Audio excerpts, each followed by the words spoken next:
Ayan guys, umiigib tayo dito ng tubig ngayon. Ayan. So dito may fresh bukal ng tubig. So kukuha tayo ng tubig. So gamit natin ang ating TK10 at talagang palaban natin ngayon sa ahonin. So yan guys, so yung mula doon yung pataas kahit.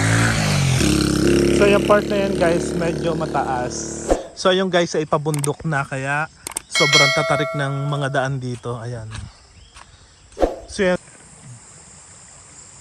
So yun, doon sila kumukuha ng tubig. Ayan. Bumili ka ng tubig everyday, so 35 pesos daily. So kung meron naman naiigiba na fresh na tubig at sigurado natin malinis, 'di ba? So ito talaga isa bundok nang gagaling yung tubig. So ayan.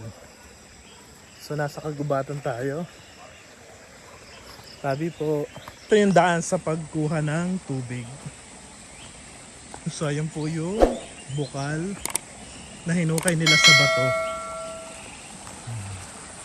Masarap din dito maligo kasi malinis pa ang tubig. So yan guys, so may mga nagpipiknik dito.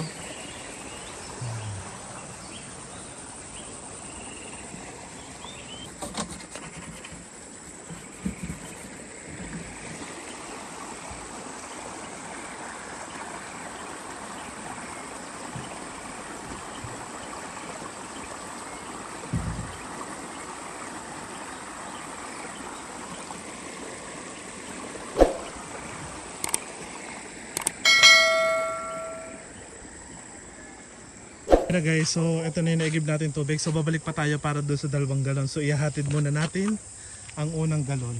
So yan. So pag tumaas ka dyan guys, ayan ay papuntang bundok. Pero marami pa rin mga nakatira dyan.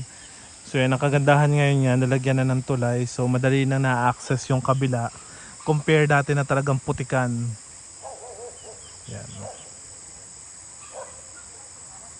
So ito ang huling igib namin ngayon. Yan.